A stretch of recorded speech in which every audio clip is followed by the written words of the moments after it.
façon cocasse de voir les choses aussi. Tu sais, quand on dit comment, tu sais, qu'est-ce qui mène à l'épuisement? Parce que une des questions que je me fais beaucoup poser, c'est comment prévenir ou. Fait que j'ai le goût de te dire qu'est-ce qui mène. Ça fait partie de comment prévenir, même si ça fait 14 chapitres qu'on passe là-dessus, mais je veux quand même. Il y a beaucoup de façons de prévenir. Et puis, de savoir qu'est-ce qui mène à, ça fait partie de. Là, je te présente une petite recette. C'est une petite recette ironique. C'est tout sur un ton ironique, humoristique. L'idée, c'est vraiment de faire prendre conscience sans confronter trop, mais de réaliser que, ouais, est-ce que je fais ça? Parce que si je fais ça, ding, ding, ding, je suis à risque. C'est ça que ça dit. Alors, on y va.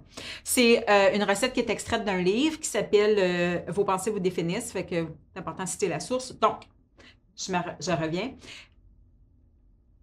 Les ingrédients clés pour réussir à avoir une bonne recette de l'épuisement professionnel sont: ne travaillez pas pour vivre, mais vivez pour travailler. Alors, s'il n'y a que le travail qui permet la réalisation ou la satisfaction, tout est orienté là, ben ça va faire un épuisement. Ramener le travail à la maison. Je sais qu'il y a le télétravail qui existe, etc. Alors, quand on est là-dedans, quand on est dans cette zone-là de ramener le travail à la maison ou le travail est à la maison parce que je suis autonome ou peu importe, il faut créer un espace distinct. Il faut créer un espace où ça, c'est ma sphère travail, ça, c'est ma sphère loisir, ça, c'est ma sphère repos, ça, c'est ma sphère passion. Et là, il y a eu des gens, j'ai donné beaucoup d'ateliers sur la conciliation entre travail-famille et il y avait des gens qui me disaient, oui, mais tu sais, la sphère, on est 4 dans le même espace, il n'y en a plus de nouvelles pièces pour faire ça. Et là, je renvoyais souvent l'image de l'adolescent en disant, mais est-ce que c'est obligé d'être une pièce? Ou ça peut être une zone, ou en tout cas une sphère qu'on crée, un département qu'on crée. Tu sais, dans les centres d'appel ou peu importe, et des fois, c'est des cubicules. Il y a plein de façons de faire des rideaux. Il y a plein de façons de faire pour créer cette distinction-là, cette limite-là. Et je renvoyais souvent l'image de l'ado. Je disais, ceux d'entre vous qui ont un ado à la maison, sa sphère à lui, là, est-ce que c'est une pièce en tant que telle ou il a besoin d'un sofa, une télé, des pouces, un breuvage, un jeu vidéo? Puis il est dans son univers. Là. Vous pouvez être ici, en train de lui dire « Est-ce que j'aimerais ça que tu ailles faire ta chambre? Tu n'as pas des travaux à faire? » Lui, là, il est dans sa télévision avec ses pouces.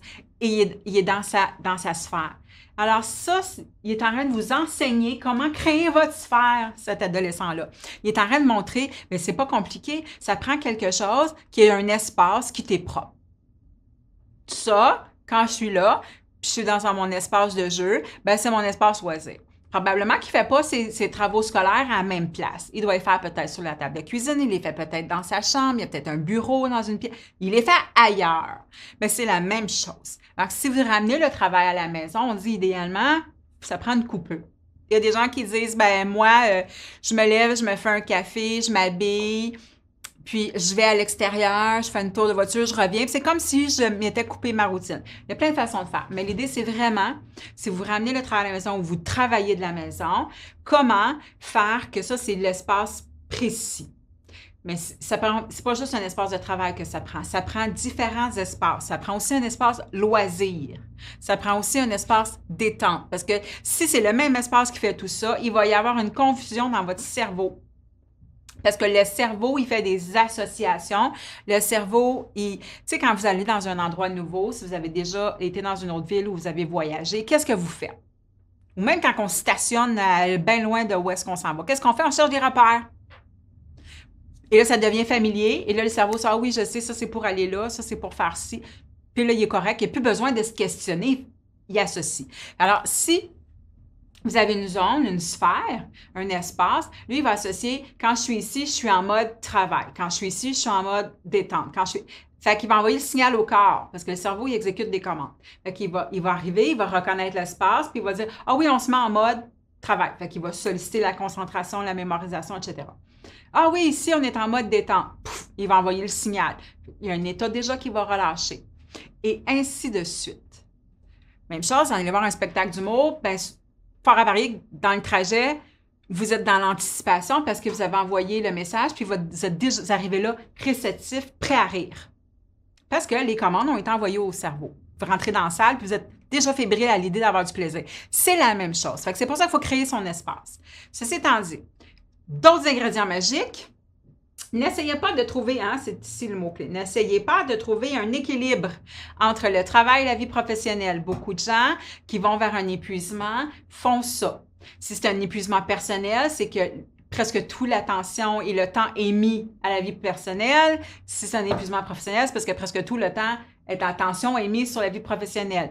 Or, un être humain, ça cherche un équilibre constamment. C'est ce qu'on fait. On cherche à être toujours en état d'homéostasie. Fait qu'il faut avoir un certain ballon. Ça se peut qu'il y a certaines périodes dans l'année, je pense par exemple comptable, fin d'année fiscale, les audits dans les entreprises. Je comprends, il y a des blocs dans l'année, mais si c'est un bloc, c'est une chose. Si c'est le même feu à l'année, ça ne marche plus, il n'y a plus d'équilibre. Même si je suis toujours en train de faire une activité qui est très passive, je vais perdre l'équilibre de stimulation. Fait il faut trouver cet équilibre-là. Un autre ingrédient intéressant, n'écoutez pas les signaux que vous envoie votre corps. Votre corps, là, il va se faire un plaisir. C'est super important pour lui de vous dire « Excuse-moi, faudrait que tu t'occupes de moi? » Fait qu'il va vous créer plein de malaise. L'insomnie, tu peux faire le fun là, comme ça, là, de l'indigestion. On peut la faire, le mot de tête, des tensions. Fait que si vous n'écoutez pas les symptômes, qu'est-ce qui va arriver? Vous allez gagner. Vous allez gagner un bel épuisement. Votre corps, il vous invite à prendre conscience. Et plus vous l'ignorez, plus il crie fort. Hein? Vous n'allez pas gagner sur lui. Ça, vous n'allez pas gagner. Qu'est-ce qu'on dit aussi? On dit ne prêtez pas attention aux inquiétudes de votre entourage. Les gens qui vous aiment, ils vont vous dire, il me semble que tu travailles trop, tu as l'air fatigué, Ils vont vous le dire. Soyez à l'écoute, soyez à l'affût, parce que ce sont des indicateurs, ces gens-là qui sont dans votre entourage, en principe, ils veulent votre bien puis ils vous aiment. Il faut prendre en considération ce qu'ils disent, parce qu'on a tendance à ne pas se voir comme on est réellement. Fait, eux, oui. Qu'est-ce qu'ils sont en train de me dire? Soyez perfectionniste. Ça marche au bout. Quand on a le goût de faire un épuisement professionnel, ça marche A1.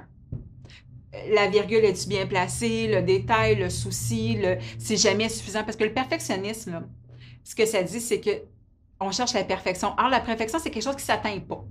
Parce que les critères sont changeants d'une personne à l'autre. Il n'y a pas personne qui a la même définition, puis il n'y a pas personne qui a la même... qui attribue la même valeur à chaque affaire. Donc, ça ne s'atteint pas. Fait que, être perfectionniste, c'est chercher quelque chose qui n'existe pas. Fait qu'il n'y a pas de fin. C'est sans fin. Fait que c'est sûr à 100% qu'on finit épuisé quand on fait ça. Ne déléguez surtout pas. Parce que ça allez pouvoir tout faire, tout prendre, puis ça, ça va faire en sorte que vous allez pouvoir moins dormir, moins avoir d'activité sociale, moins avoir d'activité sportive parce que vous allez manquer de temps. Puis quand on est dans cet état-là, qu'est-ce qui arrive? Bingo, un épuisement. Ayez le syndrome du super-héros, qu'est-ce qu'on veut dire? On veut dire que quand on a l'impression qu'on peut tout faire, le super-héros, il peut tout. Quand on a l'impression qu'on peut tout et qu'on doit tout, sauver les autres, sauver la tâche, sauver l'entreprise, sauver le client, sauver la mère, sauver le petit. Quand on est dans cette impression-là, il n'y a plus de temps pour soi parce que tout est orienté vers l'extérieur. Et finalement, considérez-vous comme étant indispensable. Pourquoi? Ça fait partie des ingrédients. Parce que quand on se croit indispensable, ce qui arrive, c'est qu'on ne peut pas se donner des droits. On ne peut pas prendre du temps pour soi, on ne peut pas prendre congé, on ne peut pas prendre un repos, on ne peut pas prendre une pause, on ne peut pas mettre un stop, on ne peut pas changer d'idée, on ne peut pas faire demi-tour, mais parce que les autres dépendent d'eux. Dans la vraie vie, on en a parlé de ça, la responsabilité dans une capsule précédente. Dans la vraie vie, chacun est un peu responsable de sa partie qui y appartient. Fait que les autres, ils dépendent d'eux. Et vous pouvez contribuer. Fait que c'est perception, là. Il y a de quoi changer, là. Fait que fait que si là, tu regardes ça, tu fais, moi, je fais ça, je fais ça, je fais ça, je fais ça, je fais ça. Ça se peut très bien que tu sois un super candidat pour un épuisement professionnel.